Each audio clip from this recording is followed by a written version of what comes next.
Hey everyone, great to be back with you all again. If you've ever witnessed a show along the lines of Power Rangers or Super Sentai, Ultraman, Metal Heroes or VR Troopers, Masked Rider or Kamen Rider, B-Fighter or Beetleborgs and the like, then you've seen shows that fit into the Tokusatsu category, the Japanese word for special effects, used to describe shows of this type. They usually contain heroes that transform, or Henshin as they say, to save the day from evil. I've been a longtime fan of this style of programming, and try to scope out any shows or games related to it that I can. And that search has brought me here, where I discovered two games, both titled Cosmo Police Galivan. The first, an arcade game from 1985, followed by ports on various PC platforms like the Commodore 64 and ZX Spectrum. But something unexpected happened in 1988, when the game was allegedly ported once more to the Famicom. I say allegedly, as it turned out that the game was not really a port at all, but a completely different game, taking advantage of features like exploration and RPG mechanics that the original title never even touched. So what's it like to play these titles today? Well, that's what we're about to find out. For the Famicom version of the game, I'll be using the English translation patch provided by Jer, which I'll link to in the description below. And with that said, let's strap in and see just how well Cosmo Police Galivan for the arcade and the Famicom holds up today. Released by Nichibutsu for arcades worldwide in 1985, Cosmo Police Galivan is a 2D shoot-'em-up title with melee combat elements. The player is the last surviving member of the Cosmo Police who roams around a planet called Synap. Here, they must face off with aliens, ships, and robots while navigating all of the planet's environments. If you follow Tokusatsu, particularly the Metal Heroes series, then you'll likely be able to tell that Galivan bears a resemblance to both Space Sheriff Gavin and Space Sheriff Sharavan, the first two entries in the long-running franchise. That's no coincidence, as it was heavily inspired by both of those shows while being just different enough to avoid any copyright infringements. The gameplay is simple to understand, but may take a little getting used to the first time. When you begin the game, you're a regular human with nothing but the ability to punch and kick your way through enemies. As you progress further, you begin to find blue power-ups labeled POW, either through fallen enemies or just laying around. Touching one of these will transform your character into Galivan, with the ability to now shoot left, right, and diagonally. Finding another power-up, whether blue or red, will upgrade Galivan's weapon to provide a stronger blast with an even wider range. The amount of enemies that appear on screen at once are pretty large, and the whole thing gets pretty hectic pretty fast.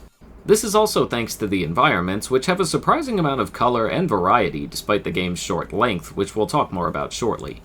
The screen manages to scroll very smoothly between each area without any limit to how far forward or back you can go, outside of the actual walls themselves. There are also jump pads scattered about that are pretty hard to spot at first until you get used to their appearance. They can help you reach power-ups or even aid in dodging large enemies. Your character is given a health meter that drops as you get hit.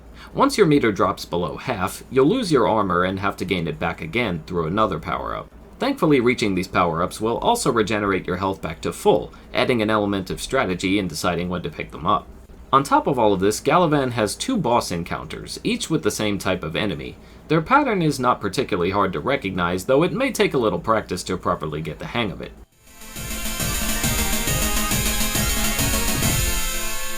Defeating the first will open up the next section of the game, while defeating the final boss will actually cause you to cycle back to the very beginning of the game and continue with your current high score and power-ups from there. Yes, you heard that right. It's an infinite loop designed for the purpose of increasing your high score count. You're given 3 lives to do all this with, and the ability to get more when reaching certain point thresholds. Losing these lives will give you a game over, no matter how many credits you may have on standby. So how does it all feel to control? I'd say it's a mixed bag at best. While shooting enemies in front and behind you, especially when powered up, can be immensely satisfying, there are issues to be had with aiming up and diagonally. You see, the game's up button is your jump button, but it's also the button you're given to aim with. As you can imagine, this leads to you jumping almost every single time you try to aim at anything above you, and can lead to some major headaches. Enemy positioning in the game is all over the place, causing you to get into all kinds of trouble, just from having the gall to walk forward sometimes. Flying enemies in particular tend to come from all directions and require near pinpoint precision to take out, without losing health of your own. If it wasn't for the power-up's ability to refill your health each time you've been knocked back into your human form, I'm not even sure how possible it would be to win this game. And that's not even getting into what will likely be the biggest issue for many. The game's extremely short length. While there is certainly a challenge to the game the first few times you pick it up, it doesn't change the fact that you can easily see all it has to offer in less than 10 minutes once you know what you're doing. And that's a shame, because I think what's on display here is pretty nice despite the gameplay hiccups. The visuals are pretty well made for their time and still hold up despite the main character having a nose that's as gigantic as my own for some reason. The scenery is colorful and expressive, and the enemy variety is jam-packed despite the game's short length.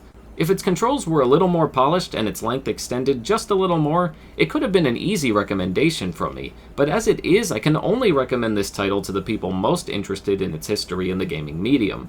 Even hardcore Tokusatsu fans like myself won't find much to come back to if the thought of replaying to improve your high score doesn't feel like a proper selling point. But all hope is not lost. After multiple ports to various PC platforms, the game would receive one more release on the Famicom 3 years later. But as it turns out, this game is not actually a port at all, as I said, but rather a completely different adventure. Some are even calling it a Metroidvania? Let's look and see. Released by Nichibutsu for the Famicom in 1988, this version of Cosmo Police Galivan is quite another story. In the distant year of 2010, Mato, an evil syndicate, has taken control of the entire universe under the leadership of the Dark Lord Madius, who single-handedly defeated all of the remaining Universal Police's cyborg warriors.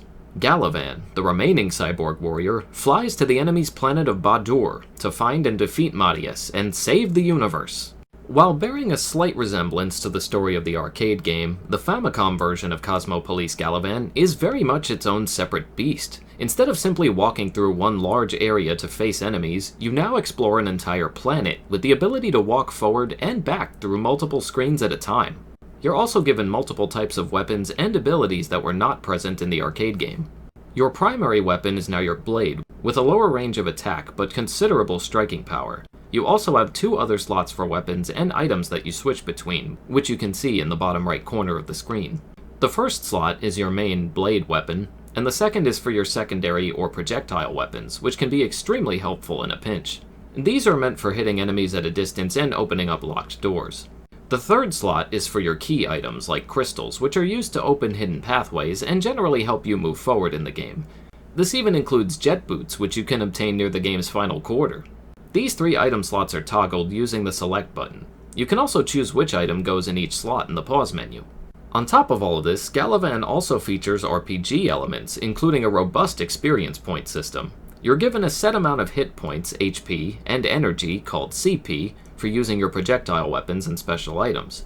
When you defeat enough enemies and gain enough experience, which you can check your progress on in the pause menu, you'll gain a level and increase your maximum HP and CP. You can pick HP and CP up by defeating the right enemies, who will drop things like HP or CP capsules, or P capsules. These P capsules will contribute to a small meter on the ground, which, once filled up, will allow you to transform into Galivan. It's similar to the approach of the arcade version, but obviously takes a lot more work to acquire. Once transformed, your armor will, of course, make you much more resistant to enemy attacks. When hit, it will take 1 or more points off from the meter you built up collecting the P capsules. Acquiring more of the capsules will allow you to fill the meter again, but once that meter runs out, you'll lose your transformation and return back to your original form, having to start over again. While it's not completely essential to have the armor on for every single room, it does help keep you alive much longer overall. On top of gaining experience for yourself, you also gain experience for the blades you're fighting with. Each one starts out with a low rank that increases all the way to rank A, with the number of enemies you destroy when using it. The enemy count required to reach rank A increases with each new and stronger blade you acquire, and it can get extremely tedious building these blades up, but it will feel worth it once you realize just how much stronger it makes all of your strikes. There's one other reason to increase them as well, but I'll delve more into that later. The game's general structure has you exploring multiple rooms, fighting enemies, looking for items and hints through random NPC characters who are willing to give them to you, and fight the occasional mini-bosses and main boss fights before traveling to the next section of the game via warp tunnels. It sounds a lot like Metroid, Zelda II: The Adventure of Link, and even Castlevania Symphony of the Night, doesn't it? I admit, I was very surprised to see elements of all 3 of these titles in here, especially Symphony of the Night. While I had always figured that Symphony was not the first game of its type to implement an experience point system in a Metroid-style adventure game, I had no idea it went back as far as Galivan here. This is also keeping in mind that the original Metroid predates this game by about 2 years, which left plenty of time for Galivan to tweak the formula. And tweak the formula it did. Besides putting a focus on sword combat, more than projectile shots, the gameplay structure is also slightly different, though it will not appear that way at first. While some warp points will simply take you between one area and the next, allowing you to go back and forth as you please, others will not, and will instead place you in a new area that you can't go back from. This is the game's clever way of disguising the fact that it's actually separated into multiple stages. While you are given a wide amount of space to explore between multiple screens and areas, it is still cut into sections, which can help you focus more on your specific objectives. While not being able to go back can be a bit frustrating since it gets harder and harder to build up your blade rankings, I think the good outweighs the bad here. Since this game, like the original Metroid, does not have any kind of map feature, I actually found this to be a blessing in disguise, since there were far less things to have to keep track of, outside of the specific area you're in. This is also useful because some areas are simply hard to figure out, especially in the last quarter of the game or so. While you are given basic hints about what to do next by random NPC characters, the instructions can be extremely vague at times, causing you to run in circles endlessly, until finally figuring out what the puzzle meant after wasting your CP from using a crystal in a million different places through trial and error. Not saying I did that or anything. And considering how hard it can be to get HP and CP back, you won't want to dawdle too much. Thankfully, the game can be pretty forgiving about death with a few caveats. Surprisingly, there is no password system in this game, but instead a fully functioning save system that records the last area you started from, your current level, current weapons and items, and all of your current Blade's experience points and rankings. But like I said, there are some caveats. For one, you were placed at the very beginning of the area you started at. Depending on how far in you get before stopping, it can be a bit of a pain to get back to where you were. On top of this, you automatically start out in human form with no power-ups equipped, even if you had them or the armor equipped before. And worst of all, you start back with the lowest amount of experience of the level you're currently at, meaning that if you were just a few points away from leveling up again, you need to get those points all over again. So basically, don't stop playing unless you really have to. One other thing I really must praise this game for is its enemy variety. For a game of this era, you'd likely expect most enemies throughout the game to be reskins of the same ones as before, just with a change of color or a slight variation in their appearance. But here, you've got entirely different sets of enemies for every single separate stage, with their own unique movesets. Some credit also goes to the level design as well. While each area doesn't look too drastically different with a few small exceptions, the color schemes certainly do, and really help to change the tone and feel of each stage alongside the different enemy types. The boss fights are also an interesting mix, as I certainly never felt like I was fighting the same enemy twice with all of the wacky variations in attack patterns and size. I suppose if I had to make any complaint about them, it's that I felt the difficulty was at times imbalanced, as some bosses would feel a lot harder than others for no rhyme or reason. This worm-type enemy, for example, required a large amount of precision strikes and ended up feeling much more difficult than the next 3 boss fights that followed it to me. And don't get me started on the final 2 boss fights, which really are on a whole other level. Both of them pretty much require you to put on your jet boots, fly up to the enemy's face and slash them, while being able to move away and dodge their confusing attack patterns, on top of being ready to land once the boots wear off and reactivate them, all while still trying to avoid the enemy's attacks. By the time I finished off the final boss, I can say I was legitimately exhausted. So does this game have any negative factors? Unfortunately, yes, and one of them is particularly huge. This game does try and help you solve some of its puzzles with hints from other characters, as I said before, but sometimes it only goes so far, and will lead you to experimenting with crystals and wasting CP unnecessarily, because the hint wasn't very helpful. In the final third of the game or so, the puzzles also begin to reach levels of plain cruelty. What stumped me the most was this section, where you had to fly up using the jet boots, and enter the warp tunnel up top. Or did you? No, in fact, you were supposed to fly up to the tunnel, use a crystal, and reveal another hidden tunnel. But wait, that one was a trick too. Maybe the next one? No? Another? Yes, it turned out that the 4th and final tunnel was the correct one to progress forward in the game with. You can easily imagine why someone would get stuck here. The next issue, which I started to talk about before, was the spikes in boss difficulty. Some fights felt very creative and well done, while others required extremely cheap tactics to get around. That said, I did think the good outweighed the bad here again, at least, as I did have a lot of fun with most of these. This next part may or may not be an issue to you, as the early Metroid games all followed this same structure, but running back and forth and defeating the same enemies again and again just to get a few power-ups or HP and CP refills can be extremely daunting and take the fun out of this for some. It does help that you're getting experience points for each kill though. There is also the lack of a map, another thing that Metroid also used to suffer from. These never held me back personally, as I am a huge Metroid fan and already used to this kind of setup, but I believe these things are still worth noting here. And speaking of grinding, we now reach the largest issue of the entire game.